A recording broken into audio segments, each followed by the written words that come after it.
Welcome to the Commentary Magazine Daily Podcast. Today is Thursday, June 26, 2025.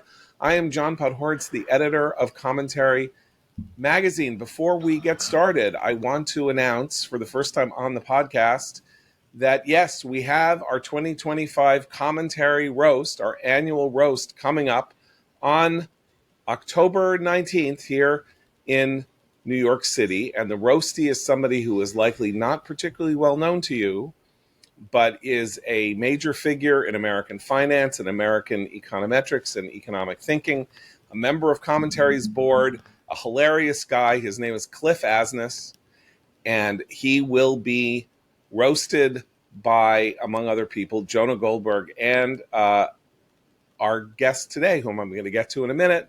There'll be comedians, there'll be musicians. It's a party. It's the event of the year in New York. Go to the Commentary website. You'll see the word roast at the top of the page. You can click on that or go to commentary.org/roast to find out more. October 19th here in New York City. And I'm going to get to who everybody is, beginning with executive editor Abe Greenwald. Hi, Abe.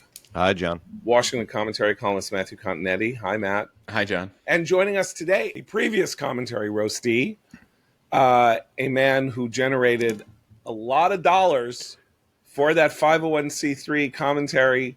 So this is a challenge to Cliff Asness to see whether he can outdo records. I broke all Dan records. Senor, host of the Call Me Back podcast, known to everybody as the author of our June cover story that we entitled "The Future of American Jewry After October 7th." Co-author of The Genius of Israel and Startup Nation, Dan Senor. Again, record numbers. So this is a challenge to Clifford Asness, our friend, our roastee.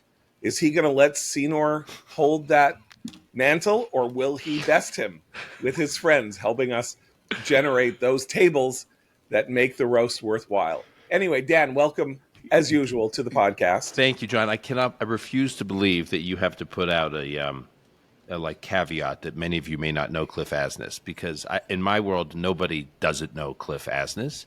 And if you don't know, if you're one of those tiny percentage of people fall into that category that don't know him, just after you listen to this podcast this morning, just pop onto X and just search for Cliff Asness and just scroll through Cliff's stream. Pick your, just over the last year, just pick a time period. And I promise you will leave X after doing that and want to know why you can't buy your seats right now for the Cliff Asness. That is absolutely right. So much material. So much. And by the way, also material, excuse me, on our economy, on the Fed, on how things work in this way that is unbelievably intellectually serious and profound. And he is a hilarious. And he's hilarious. And he is a guy who takes you into the corner and does the body punching that needs to be done. Anyway, that's commentary.org/roast, or go to the Commentary website, click on roast. Dan Senor, of course, the Call Me Back podcast, one of the great success stories of the last 2 years in podcasting. Way up in the Apple charts. Everybody comes to you to find out what's going on in Israel on a twice weekly basis. So much has happened. In just the last 24 hours. The Israelis are slowly trying to put meat on the bones of the idea that the raid on the 3 nuclear sites was as groundbreaking and history-altering as the first claims were by Donald Trump on Saturday night. I'm sorry. Bits and pieces of leaks or little bits of indications that are coming out of Israeli intelligence. It's not like them to do that. They're not that good at making the public case for intelligence successes because they are so protective of their agents and their sources and their methods, and they do not want people to know. There's a little controversy over the last 6-8 hours where somebody said the Israelis know what's going on because they had They had boots on the ground around the Fordo facility, and then somebody went, "Whoa, whoa, whoa! No, we didn't. We weren't there." I don't know whether that means that they were there and they're trying to back off anybody knowing that they were there, or if they weren't there, that they were darting in and out of Azerbaijan somehow to find out. I don't know, but like, it's not their leaking is not their, weirdly enough, leaking is not their strong suit on intelligence matters, but they seem very determined as the days pass to say we did it and they did it, and that this strike was successful. And I don't just think that is a political matter seeking to redound to the benefit of Bibi Netanyahu's political position, because it's also coming from people who actually might benefit from Bibi kind of suffering. Do I have that right, Dan? Yeah, I mean, look, I think there's been widespread support across the Israeli political spectrum for what Israel and the U.S. did in Iran. I really, even in the days after October 7th, I haven't seen this kind of support so deep within the bases of Netanyahu's political opponents in terms of support for what was done in Iran. And so if you were supportive of what Israel and the U.S. did in Iran, then you have a real interest in making sure the policy was successful. I mean, we can check. Do you want to? I mean, look, from the Israelis' perspective, and actually from my perspective too, this whole thing is so preposterous. This whole story over the last 48 hours. I mean, it is really. I mean, I try not to spend too much time obsessing about individual annoying stories that appear in the mainstream media, but just the way this thing came about is like if you just did a sliver of serious critical thinking. I was traveling, so when the story first broke, I saw it and I called a friend of ours, like that we all have in common, and I said, and I was traveling, so I wasn't really paying. I said, "Is this thing actually getting traction? This story, the CNN story?" And he said, this friend of ours said, "It's everywhere." I was shocked. I was like, "It's such a joke of a story." Why is it a joke of a story? One, there are numerous, as you guys know, numerous agencies and bodies within the U.S. intelligence community. The DIA, the Defense Intelligence Agency, is one of them. It is not the primary one, by the way, that deals with 18. There are 18 U.S. intelligence agencies. That's all. Right. Yeah, 18. Right. So, and the DIA is certainly not the primary one dealing with proliferation issues, tracking, nuclear programs in the Middle East, specifically in Iran. They're just not, and they don't have resources of their own on the ground. I mean, that's well known. Most of the U.S. intelligence community does not have resources on the ground in Iran specifically. In fact, that's why they've been so dependent over the years on Israeli intelligence across numerous administrations, that most of the intelligence in Iran came from Israel, not from the U.S. So A, the U.S. is kind of weak on the ground from an intelligence standpoint. B, they depend on Israel. B, whatever resources they do have access to, it's not via the DIA. So the idea that, a couple of officials, we don't have any context of who they are, what level they're at, what intel they're actually reading. If it's DIA material, give me a break. And then it's like their interpretation. It's not like they handed the material over to the reporter. It was like their interpretation of the material. And from what I understand, it was not high confidence. Low wasn't confidence. Yeah, it wasn't assessed with low confidence. Assessed with low confidence, and no reporter took a step back to just think about everything I just said. A, B, that certainly there are probably critics within the DIA of Trump and what, in Trump's Middle East policy, and specifically what Trump did in Iran. So there may be an agenda, obviously, that they didn't even offer that out as like a possibility. And C, if we've learned one thing in the last, since June 13th, it's that Israel's intelligence and visibility and capabilities in Iran are like other level. So if Israel is either saying, take a breath, it's going to take time for us to figure this out, or we've taken a breath and now we have some real visibility, wouldn't that at least factor into the reporters thinking about how to big deal this story or not?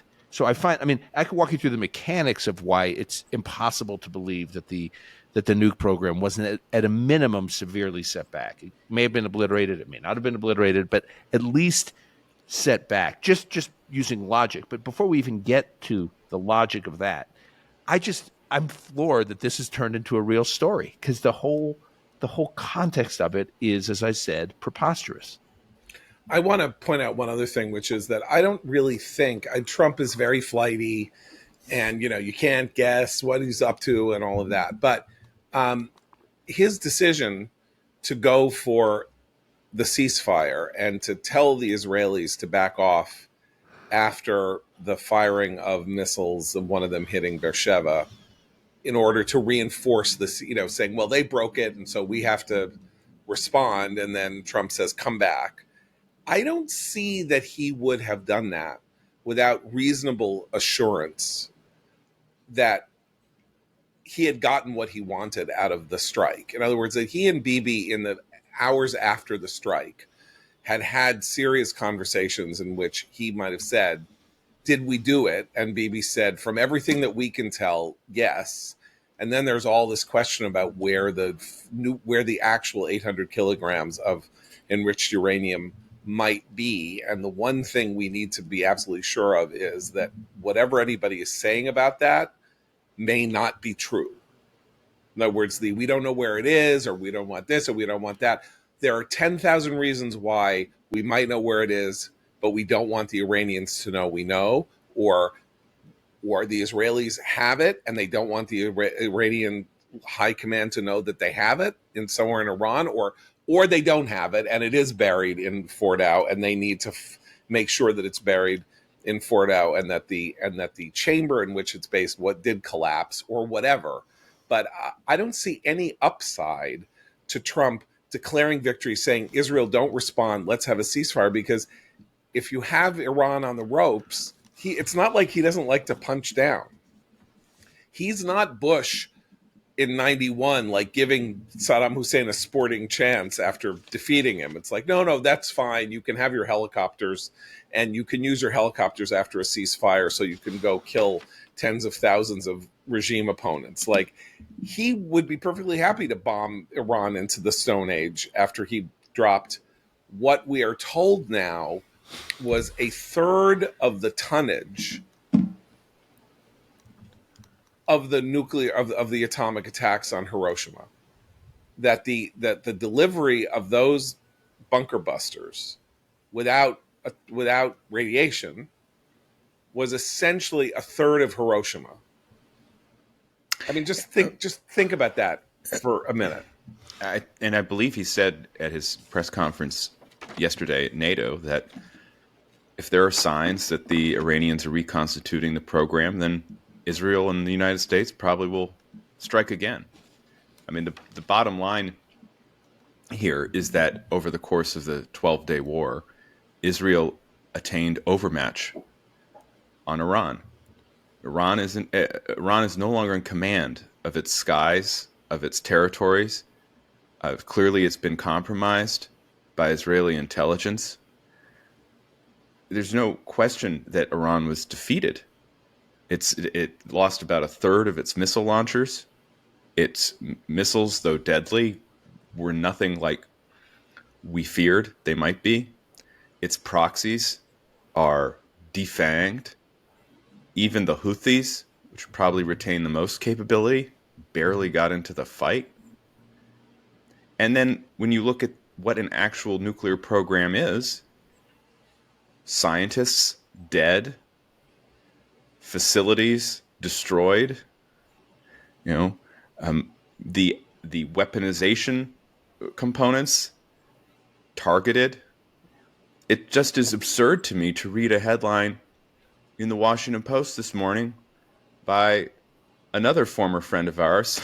This is the week of us quoting former friends, saying that the nuclear deal set back the Iranian nuclear program more than the past 12 days had. I mean, what curly Q logic could lead you to such a conclusion? It boggles the mind. Yeah, the under the JCPOA and then its end, but we don't know when any of this happened, right? What we know is the Iranians got to 800 kilograms or 800 pounds of enriched uranium. That is what all the intelligence says. That's not just from the Trump killed the deal. Every aspect of the program was in place and working. Whether the deal was going to sunset this year, right, and the IAEA and it would have left them with everything. Right. Now they have very little. Right, and so it's clearly Trump's better off. When Trump pulled out of the JCPOA, the IAEA said, we cannot with any confidence say that the program has been halted because they were denied access to the places that they were supposed to be allowed to go to check on the program. That was 2018. That was 7 years ago. And by the way, I do want to mention one other thing, which is that Rafael Grosso, whom we made fun of, Grossi the other day, the head of the IAEA, whom we made fun of the other day, because he came out with a statement saying this is really terrible because it really hurts the Nuclear Non-Proliferation Treaty, did come out yesterday and say that there is no way that the centrifuges are the machines that take the uranium and enrich it and are in Fordow, that they're not destroyed, that they are precision machines, they are highly vulnerable to vibrations wrecking them. Vibrations. So drop a third of the kilotonnage of Hiroshima on the ceiling above the centrifuges and see whether the vibrations keep them going. He's saying that at least that aspect of the program is dead. Those centrifuges, which cost billions of dollars to make, are gone, and they would have to be rebuilt. And they would have to be rebuilt, meaning they would have to do it in secret in another building somewhere that they built somewhere. And now Israel and the United States are going to be watching every single centimeter of Iran to see what's going on now pretty much forever. They're not going to be able to build secret facilities. You know, I have to say, unlike Dan, I wasn't surprised that the story took off the way it did. The second I first heard the murmurs of it, I said, oh, here we go. Because a lot of people desperately want Trump to have a mission accomplished embarrassment moment, like George W. Bush did. And they were going to run with this thing for as long as they could. I didn't, I was skeptical of it, but I had no idea. I figured cooler head said there's a lot more information to come in, wait. And as it's been coming in, it has all from various parties, from Israel, from the UN, from the CIA, has all contributed to Trump's account of what has happened. And there's really no reason to think otherwise. David Albright of what we call the Good ISIS, which is his foundation that tracks proliferation across the world. He also is saying that it's nonpartisan physicist. Mm-hmm. Right. So, I mean, the other thing to be said here is we're sitting here and the churlishness. Joe Klein, of all people, not a Trump fan, wrote a newsletter yesterday, author of Primary Colors, former political correspondent for New York Magazine, Newsweek, columnist, all that, saying, where is the celebration of an American military accomplishment? Like, does anybody doubt that this was a huge accomplishment? We used B-2 bombers for barely ever used them before. We dropped these bombs. These bombs have never been used before.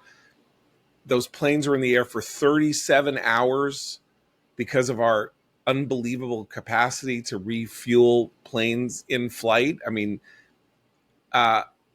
using this technology, incredible precision bombing, leaving, and all you hear is, it didn't really do anything, like it would just be sort of like normal for the opposition to say, we're in awe of, our men, our pilots. God bless our pilots.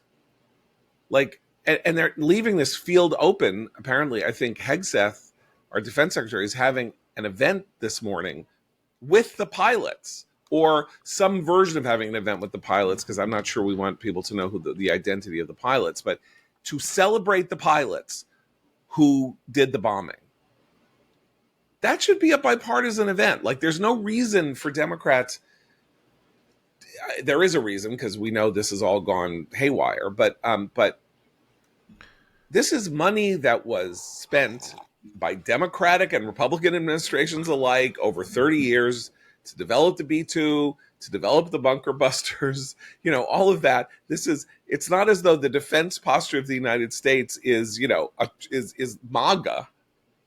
MAGA, I believe, probably believed in cutting defense spending last year at some point or other.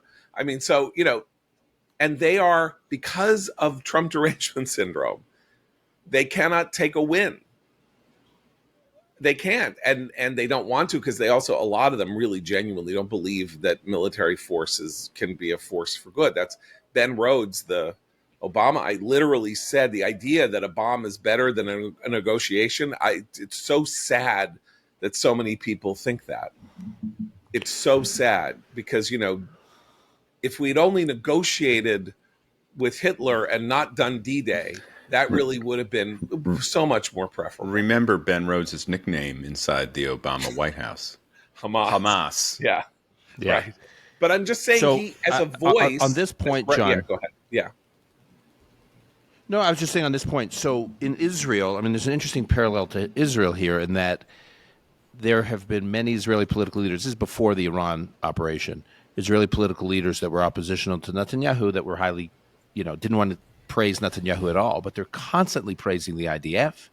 They're constantly praising the intelligence capabilities of Israel while they're critical of Netanyahu. Obviously not in the same sentence, but in other words, they know excellence in Israeli military and intelligence talent when they see it, and they praise it and they celebrate it.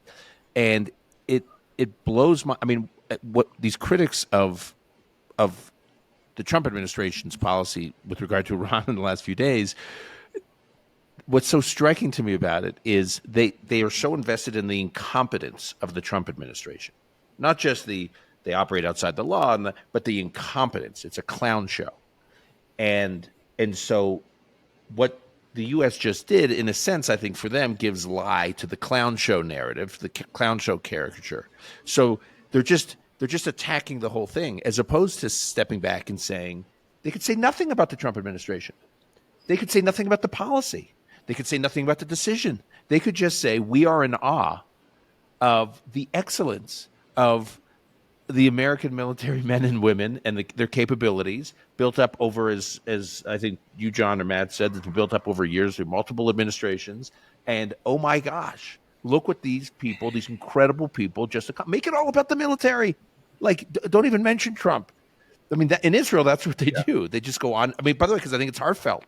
I think they genuinely are genuinely in awe of these young people in Israel who do these extraordinary things. Of course, in Israel, everybody serves in the military. That's one issue where you celebrate the IDF because it's like you're celebrating your own family, your own children. But I would say, and this is, I think, a key element here, that they don't believe in it. They don't believe in the mission. Obama has been completely silent now for 4 days, 5 days. Biden is licking an ice cream cone, so nobody expects anything different. And I wish it were the case that we had a bipartisan consensus on the need to end Iran's nuclear program, which we sort of did. I mean, it's not like people have been quoting every president since Clinton has said Iran can't get a nuke. Obama said it, Biden said it, Trump said it, Bush said it, Clinton said it. And this is now they're not going to get a nuke. Silent. The most prominent member of the Harris family to speak out in recent days has been Ella Emhoff, celebrating her comrade Zohran Mamdani's victory in New York City. So that's the voice of the family of the most recent Democratic nominee. Kamala Harris herself has said not a word about what has transpired over the past 12 days. And by the way, families, Hunter Biden is now being just a little bit. Hunter Biden is being sued by his lawyers for non-payment. Yes. So having such a surprise. Yes. Yeah. So congratulations to Actually, everybody who ever got into business Brett with the Biden McGurk. crime family. Abe, I'm sorry.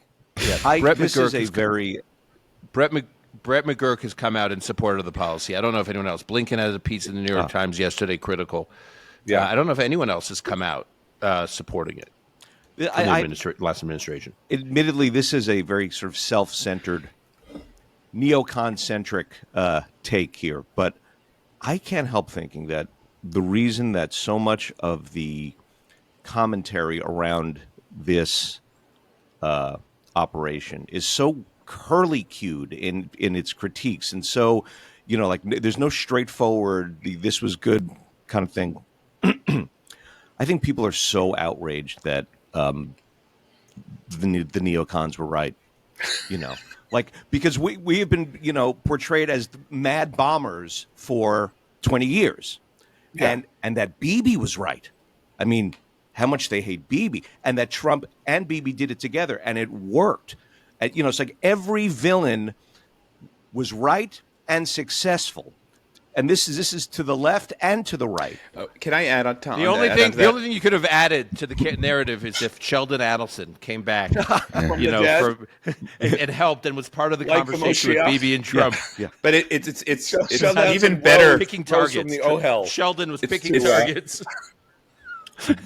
It's better than that, Abe, because after the strike, you heard from certain corners of the commentariat, man, Trump must be so angry at Bibi for dragging us into the conflict, and Trump must really resent Bibi for, kind of forcing his hand to bomb the 3 nuclear installations. And then what happens yesterday? Trump posts on Truth Social an op-ed length item denouncing Netanyahu's criminal trial and raising the possibility that he will sanction the prosecutors in Israel. That's what I'm saying. Like the Biden administration sanctioned settlers. So, no, it's clearly he still has a fantastic relationship with Netanyahu, who he thanked effusively during the speech on Saturday night. So I've never seen anything like it. That's what I'm saying. They're coming up with all these subplots and That don't exist. ways Yeah. to say the neocons are angry. Trump's angry with Bibi. The bombs didn't work. It's like, what is all this? So let's go through that. So the neocons are angry because the Trump stopped the regime change. That's the whole thing, right? Right. Yeah, right. and didn't get regime change. I Who are they? literally, since I am sort of by default now king of the neocons. Like this is the last neocon publication, so I guess I am king of the neocons. So what did I say last week? Right. I You don't literally care. said on this podcast, I don't give a shit about regime change. So I don't know. Maybe I don't represent the neocons, but I figure I kind of represent the neocons. And what I meant by that is for 20 years, we've been talking about denying the Iranians the capability of striking Israel or anybody else with a nuclear weapon and creating a rush toward nuclear proliferation in the Middle East, in places where we do not want people to get the bomb, like Saudi Arabia, because what if that regime fell to the Muslim Brotherhood and then the Muslim Brotherhood had a bomb? That was no bomb for Iran. Now, there was a possible offshoot of that, which is all things being equal, it's a disgusting regime. They're monstrous to their people. They have elections, they steal the elections, and they throw people in jail. They throw acid in the faces of women who take their head coverings off. They beat people to death. They hang gay people from cranes. Everything about them is disgusting and awful. And if they fell, it would be a net positive for the world's good. But I have no interest in playing much of a role, or America playing much of a role in that happening. To the extent that you could, if it were low cost, sure. But that's not the issue. It was never the issue. And Abe wrote a newsletter about this yesterday.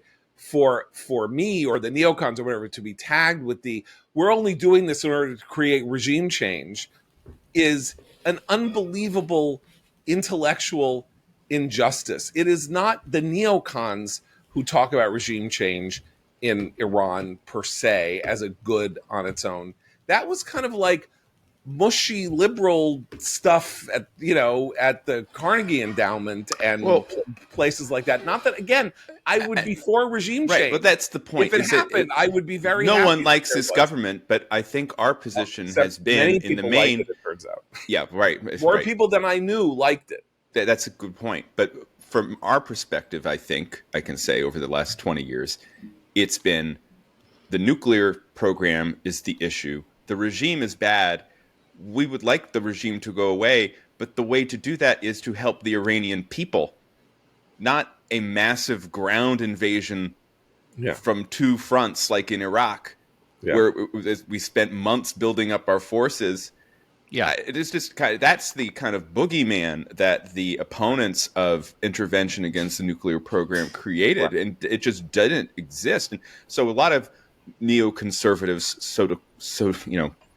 so to speak, of whoever they are. Apparently, you're the king. I know we had a godfather for neoconservatism, but now apparently we're announcing today on the podcast there's a king, and his name is J-Pod. No kings. Yeah, I know. I'm going to start the No Kings protest in neoconservatism. Okay, so you could be the king.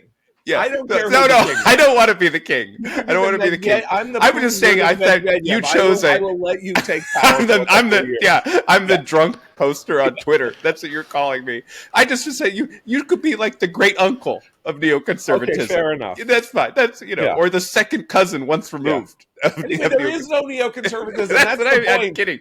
But it was always we were going to help. I know it's an aside, but we were going to help the Iranian people. That was the Green Revolution in 2009, and why Obama was so feckless because he didn't lift a finger, right, to help the Iranian people. And then there were subsequent ones. There was one in 2022 under Biden. Same thing. Huge protests. Biden did nothing.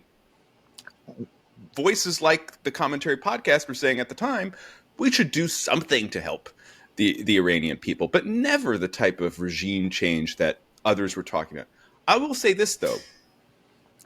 Sometimes there are delayed consequences to the type of military action that took place during the 12-day war. And I have been thinking a lot recently about the Kosovo War in 1999, where there was a Democratic president, Bill Clinton, over the objections of many Republicans, not, interestingly enough, John McCain and Bob Dole, who were the kind of the leaders of the Republican Party at that time, joined the NATO air campaign against Slobodan Milosevic's Serbia, who were the Serbians were fighting the Kosovar Muslims, right? And for weeks, NATO had an air campaign against Syria, and at the time when it ended. The situation. Syria. You said Syria, but that's okay. I said Serbia. I meant Serbia. Serbia. I'm sorry. Yeah, I'm sorry. Yeah.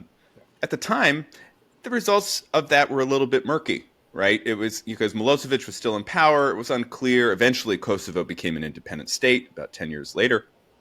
But we weren't sure, well, was that really a good thing? And indeed, the conservative movement was split on it. But within a year, Milosevic fell.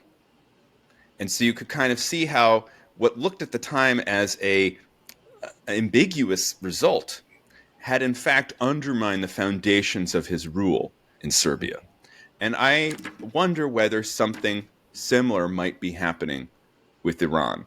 When you're a nation, a state that has been so humiliated, right? Despite all the propaganda you're putting out, despite all these, you've been humiliated. Israel got your number.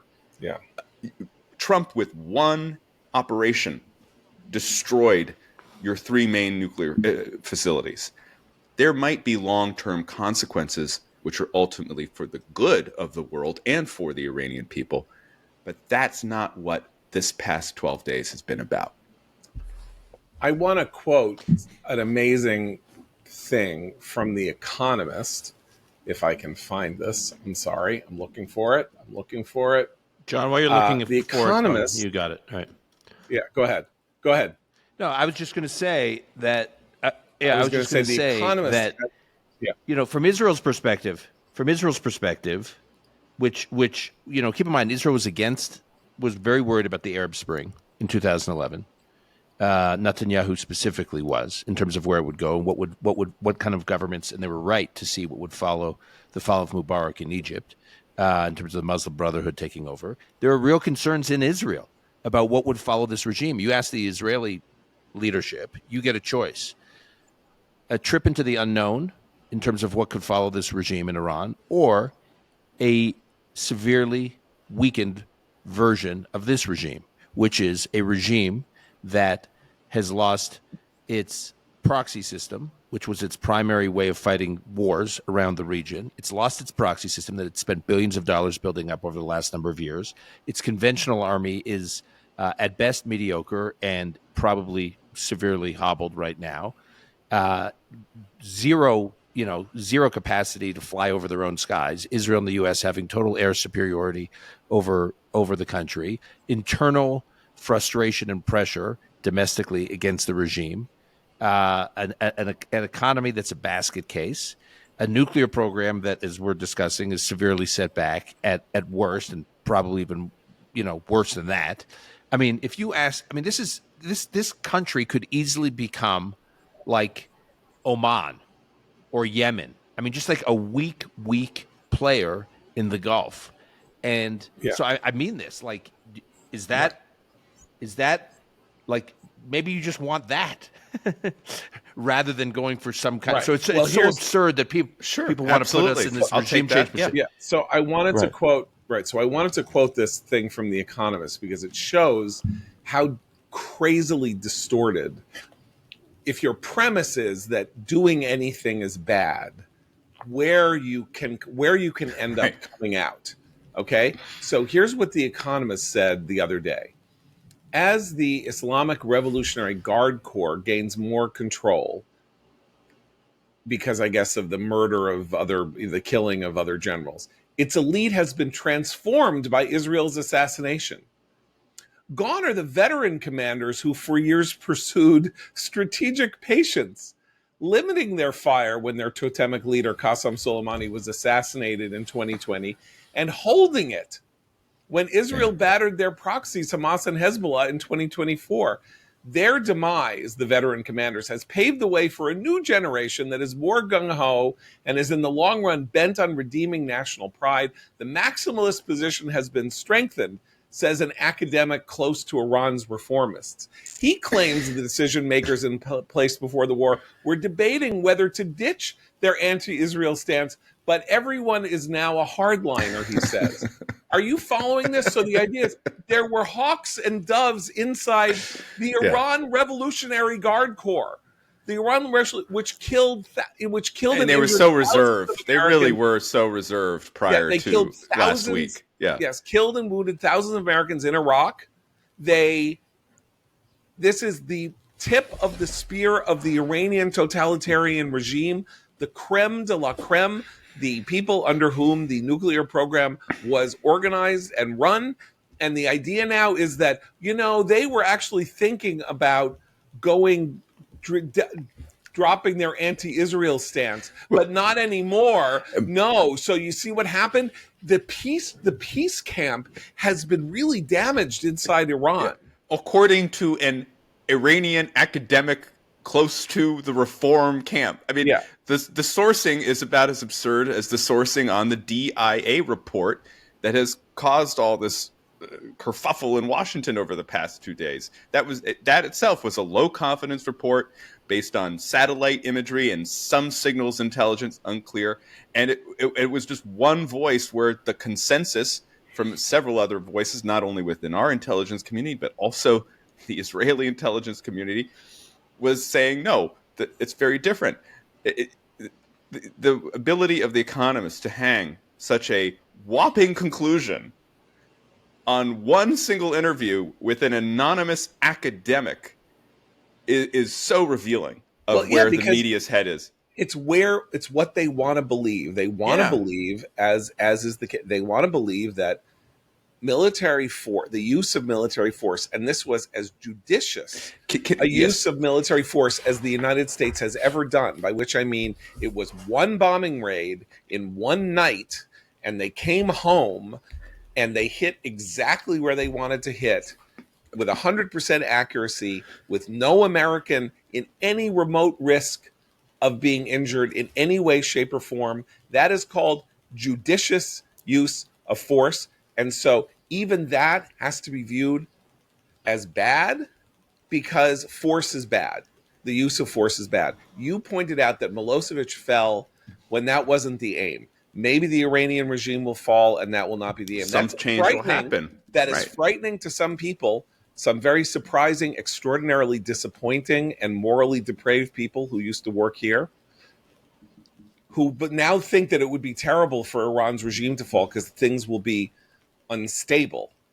You know, it's like how I ended up employing a tool of the Iranian regime. I don't really understand, but I did, and I apologize to everybody on Earth that happened for a while. The apology tour The continues. apology tour continues. Tucker and the person I'm mentioning here. Okay, but I only bring this up But to you're not say that mentioning this person by name. I'm not mentioning him by name because not- I don't know why. I'm just being not big cute. enough.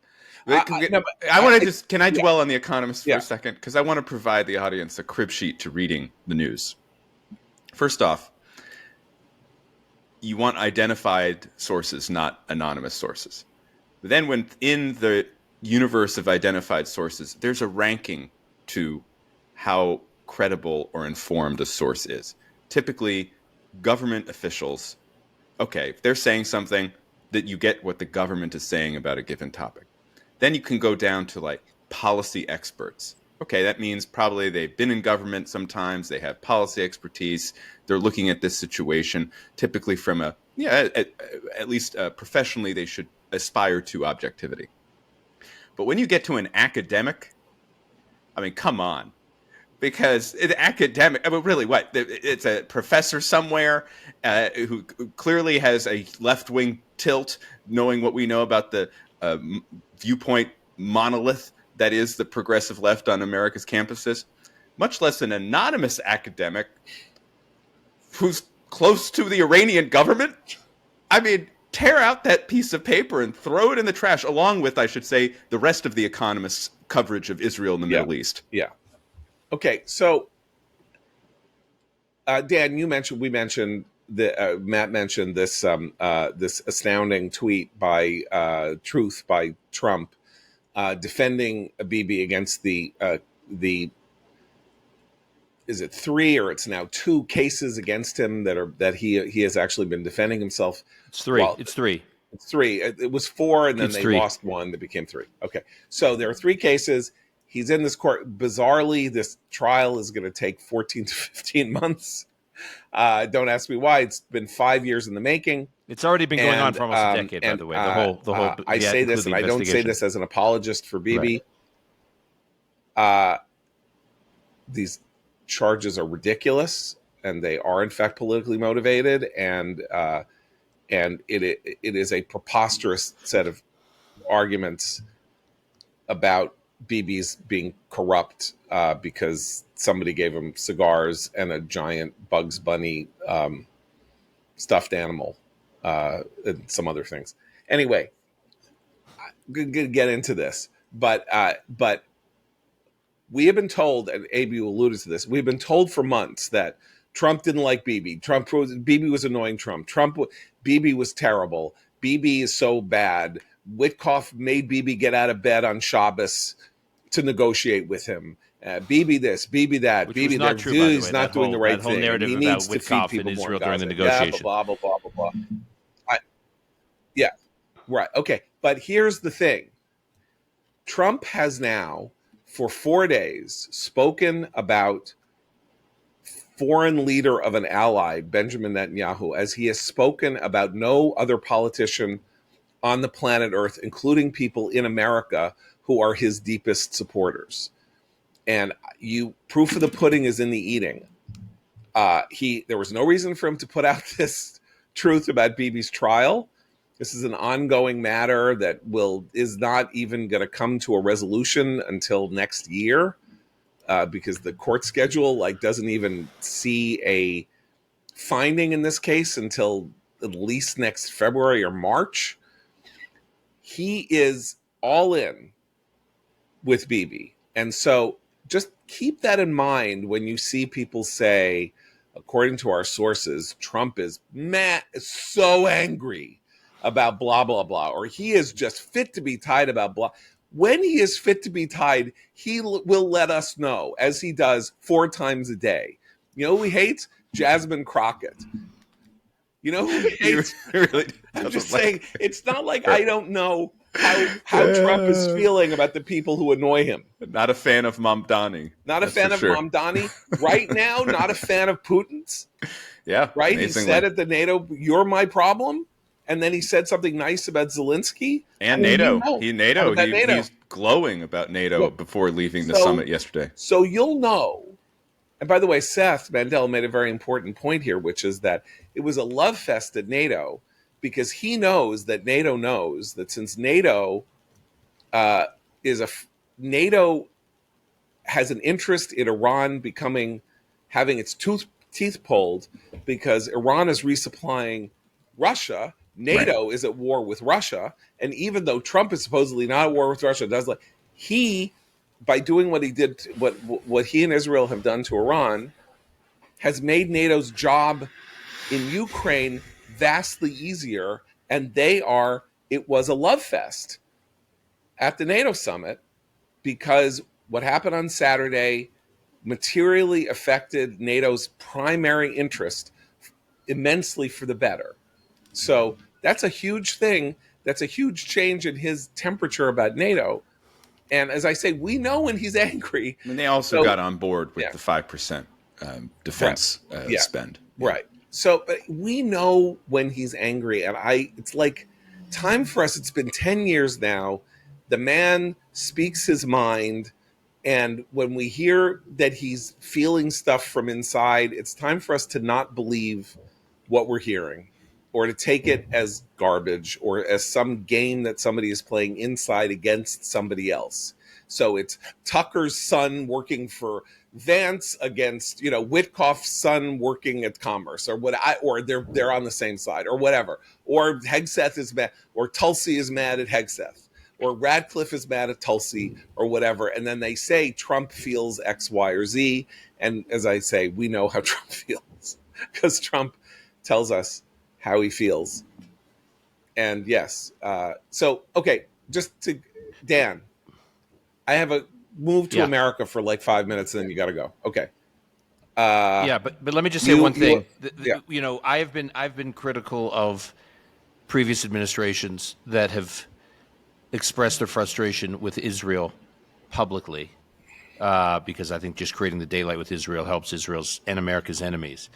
But when the U.S. has been critical of Israel publicly, it's usually been in parallel with a policy that was problematic for Israel. Like when Blinken and Biden and Harris were very critical of Israel at the same time, that was when they were, restraining Israel from going into Rafah, restraining certain arms sales later on, in the second half of 2024, or the shipment of certain weapons capabilities. The policy was consistent with their public frustration. So not only are people wildly overstating when when Trump has had a frustration with Netanyahu. To me, it's irrelevant because look at the policy. Really, look at what is since Trump has been in office. He has not restrained Israel at all or tried to in Gaza. He's lifted all limits and conditions on shipments of munitions to Israel. He just conducted with Israel in coordination the most extraordinary military operation in Iran that we have seen I don't even know what to compare it to.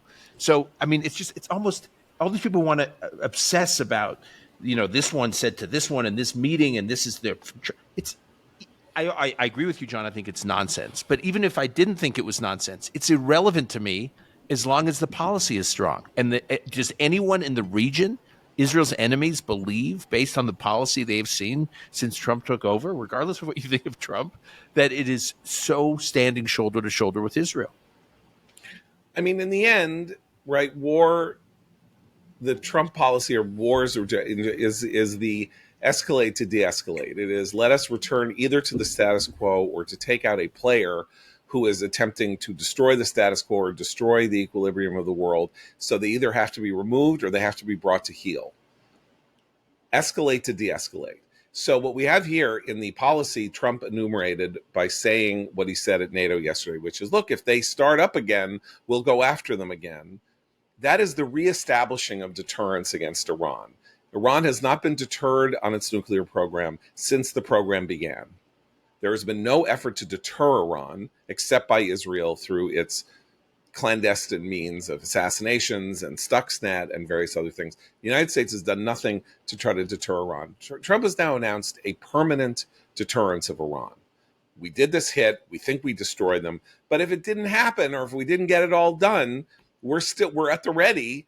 You know, those planes are right there at Whiteman Air Force Base.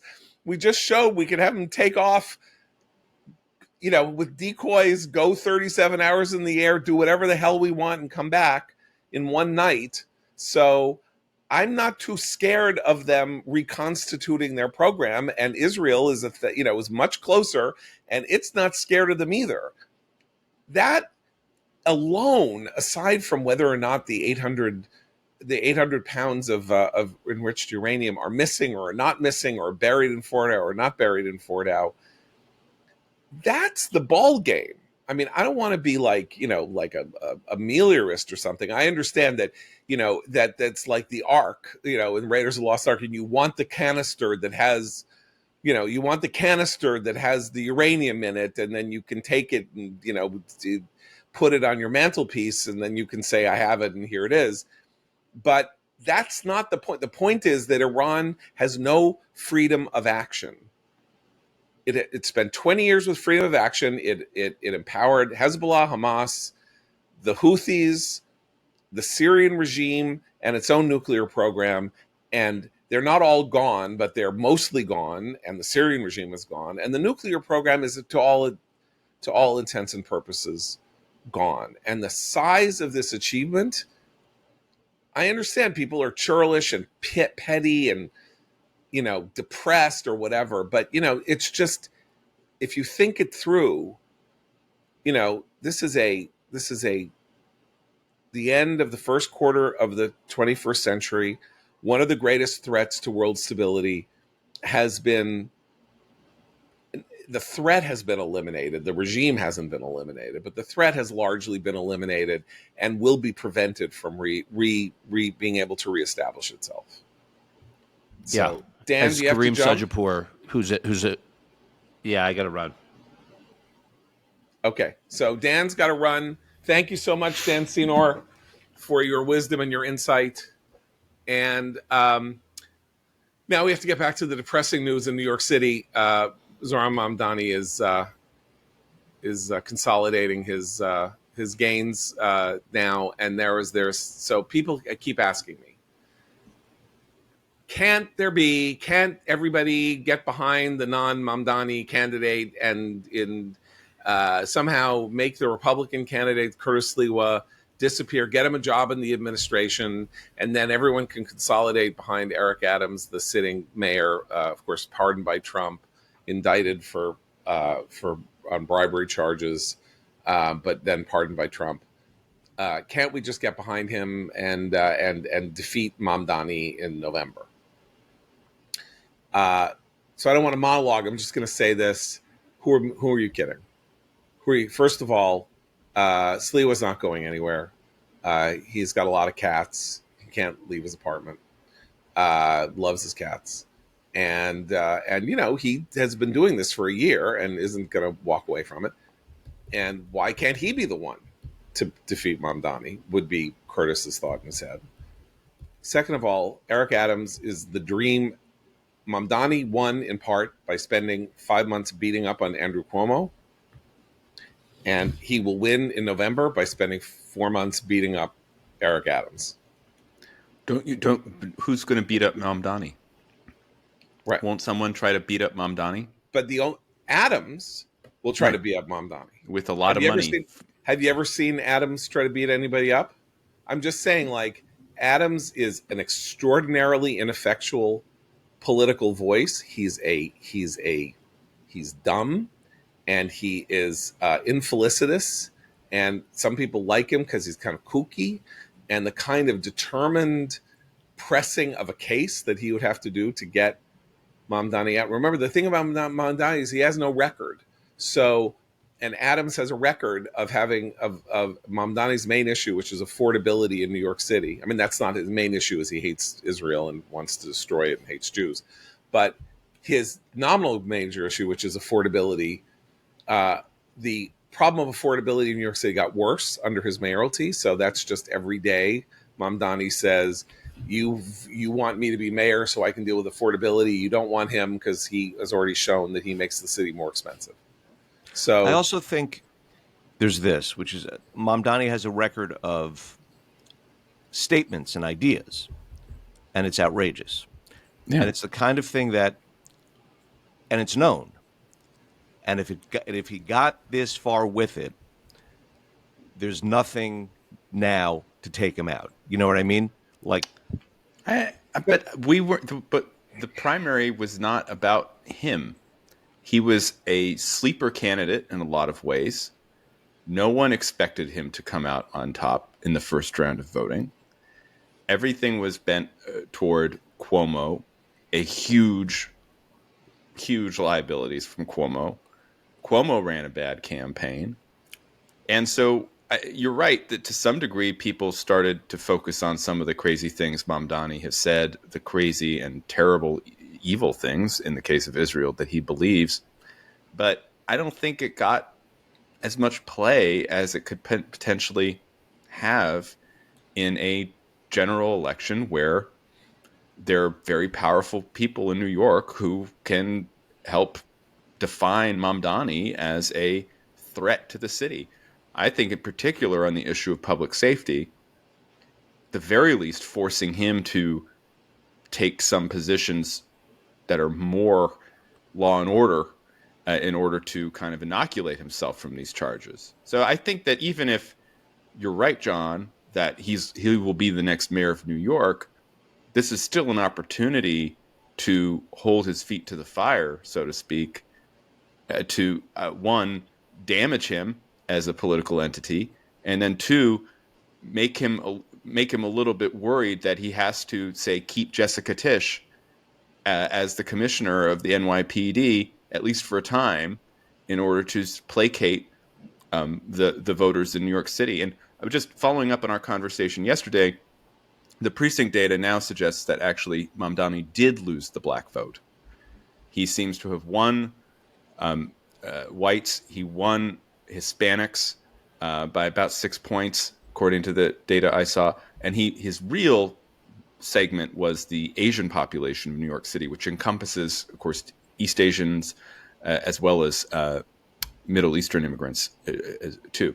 But I continue to believe that there are people who harbor doubts about him. And those doubts, I think, can be magnified by a campaign. And it might be a losing campaign in the end, but I still think it'll be worthwhile. And I'll just use the example briefly of AOC.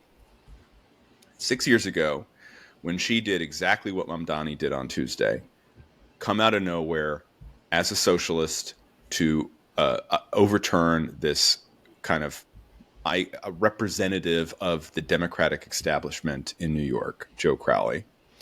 She was, of course, celebrated in the same way that Mamdani is being celebrated by the left and the media today. Young, vibrant, such a great campaign. She's so well-spoken. But as time went on and she was allowed to talk more and people paid more attention to what she believed, sure, she still represents that district that is, indigo blue in the Bronx. But she has very high negative ratings overall. I don't think people take her as seriously as they maybe once did. Yes, she's important in the Democratic Party, but people understand she's a liability. I think that should be the goal with Zohran Mamdani. Okay, the problem is that you need a vehicle, and Sliwa and Adams are bad vehicles. So there is this dream of a unicorn. Someone steps in as an independent candidate right now. The problem is, if I can't tell you who that person is, right, that person doesn't exist. I mean, I guess what I'm saying is there will be a lot. There could be. Yeah. I think there could be a lot of independent expenditures in this campaign Yes. that are not necessarily even tied to Adams, Right. but are just warning New Yorkers about the I just fate got to that may tell you, await them. I just have to tell you that the last 2 weeks of this campaign before Tuesday night, Yeah, the amount of negative advertising, mailers, things like that against Mamdani was awe-inspiring, and a lot of really. it was spent on exactly what you would want it to have been spent on by And it didn't independent work. expenditures, and it might have helped. Right. I don't even know. I mean, he ended up winning 43% of the vote, and nobody assumed that he on the first ballot, and everybody assumed he would be in the low 30s. I mean, every piece of data we had assumed that Cuomo would be in first place after the first Right. running of the ballots, including the poll that got it right that he would eventually win, which was Emerson, had Cuomo winning on the first ballot, and Cuomo melted down or never grew, and Mamdani grew. So I don't know. The problem is that it's all a question of what the definition of. We don't know what the city is. Here's the other problem.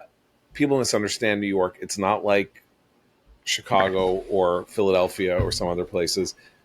This is a city that's 29% Hispanic, 20% Black, 12% Jewish, and I don't know what it is, 11% Asian. So, and then and so Jews, I guess, form a subset of the white vote, but that is not a normal configuration. So even here, which you would think is a because of Al Sharpton and everybody else, that this is a black city the way Chicago is a black city. It is not a black city. It is a white city whose second most important ethnic group is Hispanic. So Cuomo won in the black community and lost by 8 points. Right. So, and he may even have won sizably in the black community and lost by 8 points. So what that tells you is that's not a really solid basis on which to go at Mamdani in the general election to say, well, if we could just harness the black vote. The good news, it's a tiny bit of good news for our listeners, because I think a lot of people look at Mamdani and they see how there's been this whole propaganda campaign on the part of very left-wing Jews to say Mamdani is okay and we like him, and this just shows that there's the Jewish community is not monolithic, and screw AIPAC, although AIPAC played no role in this election whatsoever. Every piece of evidence and indication we have is that 80% of the Jewish vote went for people other than Mamdani. And in the most Jewish, with the exception, bizarrely, of Brighton Beach, Brooklyn, which is where my grandmother lived and died, and is like the home, as Honora will tell you, to the Russian emigre Jewish community. Cuomo won every neighborhood in New York that was more than 15% Jewish. So, and the New York Times itself says that they as they view it, 1 in 5 Jews voted for Mamdani. Now that's 1 in 5 too many, but it's not what you might have expected from the way people were talking. Jews did turn out, and they did turn out against Mamdani, and unfortunately, there are only 720,000 adult Jews in New York City, and again, that's not. Mamdani's going to end up with 500,000 votes. So if every single Jew in New York voted against Mamdani, he still has 500,000 voters who voted for him in the primaries, who will vote for him in the general, and can build on that. But I am heartened in this one small way by the fact that the Jewish vote did not, that Mamdani's Jewish vote was at most 20% and probably lower. And it's worth saying that our community here has not been destroyed by the Jewish currents, Peter Beinart scum that you might have thought had poisoned it beyond recognition. Yeah. I'll just note very briefly, I've noticed in the press coverage in the past 24 hours that his anti-Semitism and anti-Zionism are being totally left out. And I think there's a real attempt going on to sane wash Mamdani and to say, look, he just cares about the cost of living. And isn't it great that he's so young? And look at these cute videos he does, and neglecting this major part of his ideology and of his rhetoric during the campaign that is extremely dangerous both to Jews and to the United States and Western civilization. Which is why you're right that the Jewish community here in New York, as part of the fight against anti-Semitism, needs to shine a light on this. That's our job. Now, right? The problem is that he's going to win, and then that will be used as a truncheon to say, you see, the Jews tried to get him and they couldn't. And that shows that the Jews don't have the pull that they used to, or whatever, even though, of course, anti-Semites want to believe that Jews control everything. Unfortunately, the Jewish people have a long history of getting it coming and going. Yes. So you might as well just stand up for yourself and point out your enemies when you see them, and then take the consequences rather than trying to avoid any bad repercussions. Abe, you and I have been having conversations as people who live in Manhattan about what we would do, in the event that this guy becomes mayor of New York City, and I have many logistical reasons why I can't pull up stakes and go to South Florida, but or wherever, but I wanted to mention one fact, which also goes to a larger Zionist question. And that is this question of, we were talking about yesterday about what it means if the Democratic Party becomes anti-Zionist, or what it means that this is happening in America's largest city. And that if you are a believer in the central importance, indeed the world historic, biblical, transcendent importance of the Jewish state, not to be too apocalyptic or whatever, or sort of like grandiose, but there still needs to be a significant population of important and influential, and indeed just numerous, Jews in America to prevent America from becoming Britain. Right now, there are more Jews in America than there are Muslims. Flip that over time, and the political instincts in the United States will become to appease the larger minority group. And if Jews flee here and go to Israel, which is what you're supposed to do in some understandings of Zionism, Israel will lose its only defender on the world stage. And so I think a lot of us have to stay here. And you could say that about New York too. Like New York is in this pickle because a lot of Jews left New York and went to South Florida and went other places. Not that they shouldn't; they could do whatever they want to. But if the New York population remained what it was in 1950, which is 31% of the population of the city, no Zoran Mamdani would be mayor of New York ever. And that's no longer the case. So I don't know that we want there to be fewer Jews in New York City. So I feel like if I stay, and people like me stay, we can fight the fight here with the means that we have. Some of those means are financial, some of them are rhetorical, and some of them are just plain, just being here and not going soft and going to ground and saying we don't have to think about this anymore. Abe, do you have any? I mean, it's a super deep, tough conundrum, to be honest. I mean, I'm thinking about it. Is it important that there be a diaspora anywhere else but in the U.S. at this point? Like you mentioned, Britain.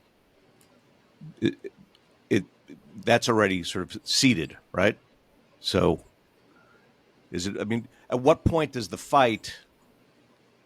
At what point are you fighting effectively still, and at what point are you living with the repercussions of a loss? And it's that tipping point that you've got to sense somehow. Well, it's also based on personal safety. Like if you're a Jew living in France, and you're leaving because you literally don't feel like you're safe or your family is safe. And particularly if you're a visible Jew of any shape or form. That if that happens in New York, people will make the decisions they have to make. That's a primary decision. But I'm saying there are other arguments, yes, that attain to American Jews that attain to Jews nowhere else in the world. I mean, do I want there to be Jews in Paris so that when I go to Paris, I can go to the Marais and have a kosher meal? Yes. And the same in London? Yes. What's ironic is the fear of physical safety drove many Jews to leave New York City in the 60s and 70s, but that was just the general public disorder. Yes. And now what we have to worry about is fear of physical safety based on one's Jewish identity. And that was not the case during the previous exodus from New York. No. And that in itself is terrifying. Right. But we took out the nuclear program. Clinging to that one. And he hasn't won yet. He hasn't won yet. And B, we took out the nuclear program. That was the biggest existential threat to the future of the Jewish people. And it has been, if not obliterated, it has been, as I said, deterrence has been created against the Iranians ever getting a bomb that is pretty solid and pretty eternal. And so that is the most important fact for Jews this week, not this idiot piss and pipsqueak. Sadly, he's not an idiot. Unfortunately, I wish he were. But you know, and we need to keep, as our friend Mike Goldfarb says, like, can we just enjoy one win? Can't we just enjoy one win for 5 seconds? Anyway, let's do it. Okay. So thanks again to Dan Senor. If you've been listening to this point, it's conceivable that we had some glitchiness on Dan's part, and I apologize for that. But it may not come through in the final recording. But it may not. Okay, yeah, so it may just have been we had trouble with it, but yeah, right. Anyway, but if it is, you're right. If we did, I'm sorry, and you know, not everything is as perfect as the B as a B-2 bomber strike. Like Wi-Fi. Anyway, so we'll be back tomorrow for Abe and Matt. I'm John Podhoretz. Keep the candle burning.